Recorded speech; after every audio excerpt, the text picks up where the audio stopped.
Fenomena Roy Sullivan yang tercatat tersambar petir sebanyak 7 kali dalam hidupnya selama 71 tahun 1912 sampai tahun 1983. Dalam statistik meteorologi, peluang seseorang tersambar petir di Amerika Serikat dalam masa hidup 80 tahun diperkirakan berada pada rasio 1 berbanding 15.000.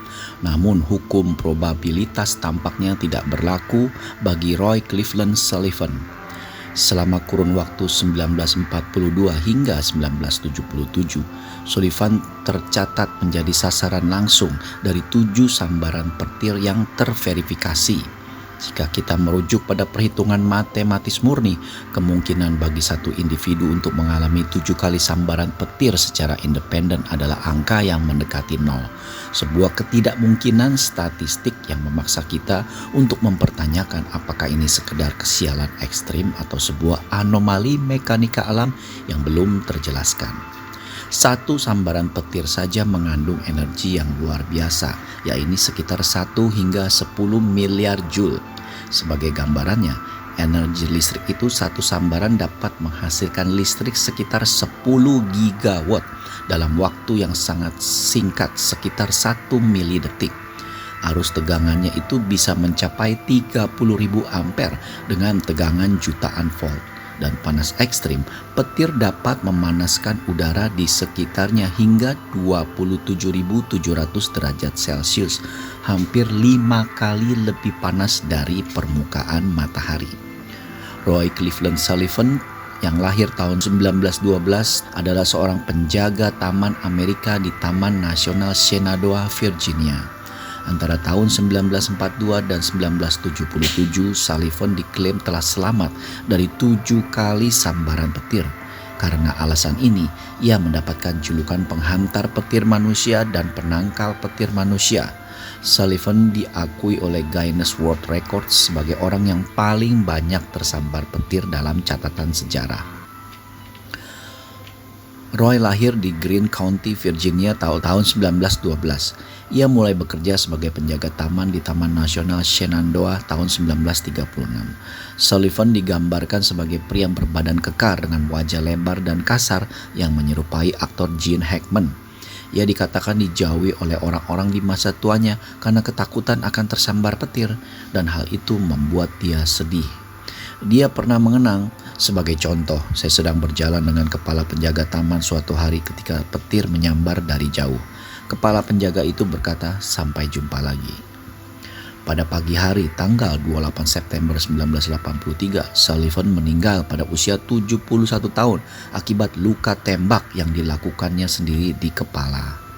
2 topi penjaga tamannya dipamerkan di 2 gedung pameran Guinness World Record di New York City dan South Carolina. Dalam arsip dari Guinness World Records dan tercatat Taman Nasional Shenandoah merinci 7 perjumpaan Sullivan dengan cahaya langit yang destruktif tersebut.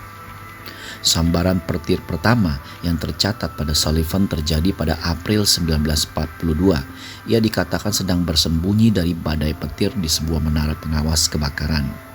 Menara tersebut baru dibangun dan belum memiliki penangkal petir pada saat itu. Menara itu disebut telah tersambar petir 7 hingga 8 kali. Sullivan menggambarkan suasana di dalam menara dengan mengatakan bahwa api melompat kemana-mana. Sullivan kemudian dikabarkan berlari keluar dari menara yang terbakar sesaat sebelum tersambar petir beberapa kaki jauhnya. Sambaran itu membakar jalur sepanjang setengah inci di sepanjang kaki kanannya, mengenai jari kakinya dan meninggalkan lubang di sepatunya. Ia tersambar lagi yang kedua pada bulan Juli 1969. Tidak seperti biasanya ia tersambar saat berada di dalam truknya. Saat mengemudi di jalan pergunungan, bodi logam kendaraan biasanya melindungi orang dari sambaran petir dengan bertindak sebagai sangkar Faraday. Petir pertama kali menyambar pohon di dekatnya dan dibelokkan ke jendela truk yang terbuka. Sambaran itu membuat Sullivan pingsan, membakar alis dan bulu matanya serta membakar rambutnya. Truk yang tidak terkendali itu terus bergerak hingga berhenti di tepi jurang. Sambaran ketiga tahun 1970, Sullivan tersambar saat berada di halaman rumahnya. Petir menyambar transformator listrik di dekatnya dan dari sana melompat ke bahu kirinya membakarnya. Sambaran petir keempat pada musim semi tahun 1972, Sullivan sedang bekerja di dalam pos penjaga di Taman Nasional Shenandoah ketika ia tersambar lagi.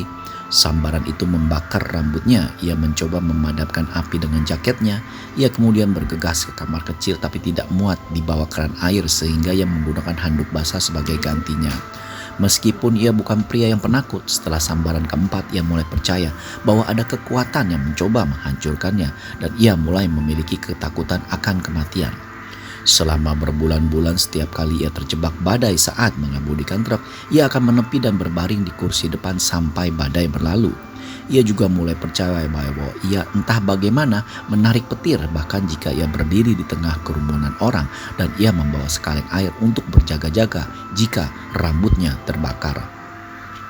Sambaran petir kelima tahun 1973 saat ia sedang berpatroli di taman, Sullivan melihat awan badai terbentuk dan segera pergi dengan mobilnya. Namun ia kemudian mengatakan bahwa awan itu seolah-olah mengikutinya. Ketika ia akhirnya mengira telah mendahului badai tersebut, ia putuskan amat untuk keluar dari truk. Tidak lama kemudian dia tersambar petir. Sullivan menyatakan bahwa ia benar-benar melihat petir yang menyambarnya. Petir itu bergerak ke bawah melalui lengan kiri dan kaki kirinya serta membuat sepatunya terlepas. Petir kemudian berpindah ke kaki kanan tepat di bawah lutut.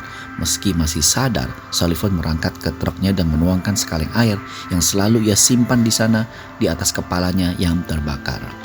Sambaran ke-6 pada tahun 1976 mencederai pergelangan kakinya. Dilaporkan bahwa ia melihat awan, mengira awan itu mengikutinya, mencoba melarikan diri tetapi tetap tersambar. Rambutnya lagi-lagi juga terbakar. Sambaran terakhir atau ke-7 pada tahun 1977, Sullivan tersambar saat sedang memancing di kolam air tawar. Petir menyambar bagian atas kepalanya, membakar rambutnya, merambat ke bawah dan membakar dada serta perutnya. Sullivan berbalik menuju mobilnya ketika sesuatu yang tidak terduga terjadi. Seekor beruang mendekati kolam dan mencoba mencuri ikan traut dari pancingannya. Sullivan memiliki kekuatan dan keberanian untuk memukul beruang itu dengan dahan pohon meskipun rambutnya sedang terbakar. Ia mengklaim bahwa saat ini adalah kali ke-22 dia memukul beruang dengan tongkat seumur hidupnya. Ketujuh sambaran tersebut didokumentasikan oleh pengawas Taman Nasional Shenandoah, R. Taylor Hoskins. Namun, Hoskins tidak pernah hadir di lokasi kejadian saat sambaran terjadi dan tidak menjabat sebagai pengawas yang aktif di Taman Nasional Shenandoah selama banyak kejadian saat Sullivan terduga tersambar. Sullivan sendiri mengenang bahwa pertama kali ia tersambar petir sebetulnya bukan tahun 1942, melainkan jauh sebelumnya. Saat ia masih kecil, ia membantu ayahnya memotong gandum di ladang ketika petir menyambar mata pisau sabitnya tanpa melukainya.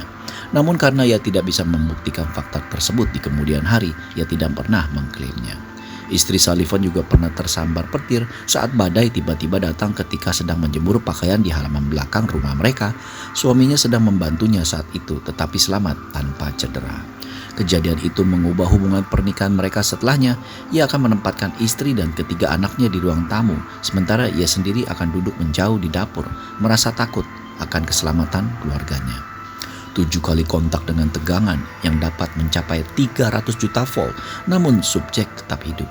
Ini adalah narasi tentang ketahanan biologis yang melampaui mediskah? Mengapa Sullivan? Mengapa dia? Pertanyaan ini menghantui komunitas meteorologi dan parapsikologi selama puluhan tahun. Para ahli fisika atmosfer mencoba menjelaskan insiden tersebut melalui teori-teori kepadatan medan listrik di daerah pergunungan Virginia.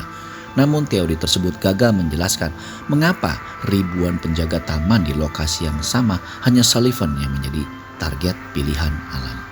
Sebuah hipotesis yang berkembang di kalangan pengamat adalah teori atraksi ionisasi tubuh. Ada spekulasi bahwa struktur kimia pada dermis atau profil elektromagnetik tubuh Sullivan secara tidak sengaja bertindak sebagai konduktor statis yang sangat efisien. Tubuh subjek seolah-olah menjadi titik temu bagi muatan atmosfer yang tidak seimbang. Dalam terminologi yang lebih misterius, Sullivan bukanlah korban dari petir. Ia adalah bagian dari sirkuit listrik raksasa yang terus-menerus mencari muatan. Secara psikologis, keberadaan Sullivan selama kurun waktu tersebut adalah bentuk isolasi yang sunyi.